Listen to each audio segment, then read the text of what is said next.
All right, let's move along to some comments from Bill Belichick regarding scouting of players as it relates to projecting what someone does in the passing game at college to what they will do in the passing game at the pro level. And he pointed out something that I have believed for a long time, that it is very difficult because of the caliber of the opponent. If you are going against a defense that doesn't have highly skilled defensive backs, there's a much bigger margin for error when you're throwing the football. There's less concern about interceptions. There's less concern about guys not getting open. There's less concerns about getting flattened by a great pass rusher.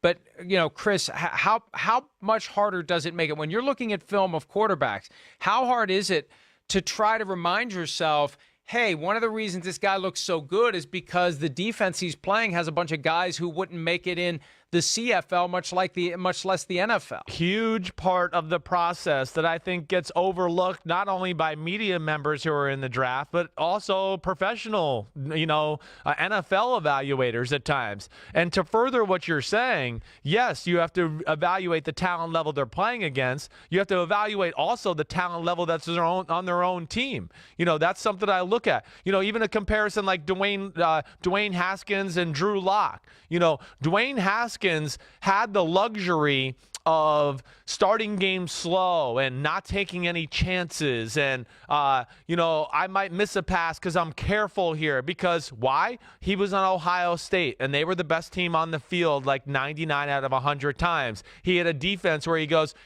I can punt the ball 2 or 3 times here to start the game, and it'll still be 0-0. And then you go to a Drew Lock where you go, man, his team's not very good. It's in the SEC. Okay, gosh. And they're the worst team on the field unless they play maybe Vanderbilt every week in the SEC, to where he's not afforded that luxury and he's got to take more chances, which can lead to mistakes and things like that. So you have to take that into account. And yes, when I evaluate a Big 12 quarterback right now, right, Will Grier, I think that's a perfect example. I mean, we're not even talking about anybody in the Big 12 on the defensive side of the ball going in the first 3 rounds of the draft. That's how horrible defense is in the Big 12. Not only are the schemes horrible, the players are horrible, and I think it leads to people over-evaluating a Will Grier in certain cases where I want to go, yeah, okay, there's some good things, and he's a nice little player, but damn, every time he completes a pass, the guy's wide open. There's never any NFL similar type throws to evaluate. And when there are similar type throws, it usually doesn't work out in Will Grier's favor. So it's a big part of the process. Sorry for the long-winded answer there. You got a big problem with the Big 12 defense? Is that what you're saying? I do, yes. The Big 12 right now is absolutely horrible. It probably led me to maybe misevaluate even Baker Mayfield a little bit last year, because Oklahoma was the best team in the Big 12. It wasn't even close. But, yes, it's a flag football conference. It's a far cry from what it used to be when I was there. It is now truly flag football, 7-on-7, 70 points a game, and I hate watching it, actually. What other quarterback came out of the Big 12 recently? Other quarterbacks out of the Big 12 recently? Are you asking me that as in you're knowing? Am I missing somebody? No, I'm just curious. I'm curious if there's any, reigning MVPs that you may be missing. Well, yes, Patrick Mahomes is there. No question about it. Yes, and hey, that's another great example. You're right. That, to me, like those examples, and Baker and Patrick Mahomes, don't overdo it with evaluating some of the maybe defensive players in the Big 12. Just evaluate the talent on the field and what they're doing as a player in general and leave it at that. That's the lesson I learned last year with Baker Mayfield. But will that actually help Grier? Because I know the knee-jerk reaction, and I've fallen victim to this, saying, as long as the guy's wide open, Will Grier will be fine.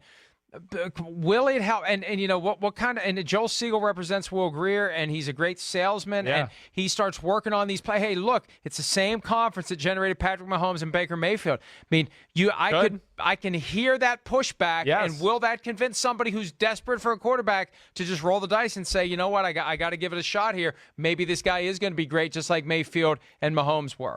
I think that there will be people that fall to that trap, yes, and they're going to fall in the trap of the numbers, and he's been coached well by Dana Holgorsen, all of those things, yes. But at the end of the day, this is what I would argue, and these are things I saw with Baker Mayfield and Patrick Mahomes that I don't see with Will Grier, is what is it about the player that's special? I turned on the film with Mahomes and Mayfield, and on the third throw I watched, I went, these guys are special. Holy cow, they can really throw it. This is unbelievable. And then you go into the athleticism.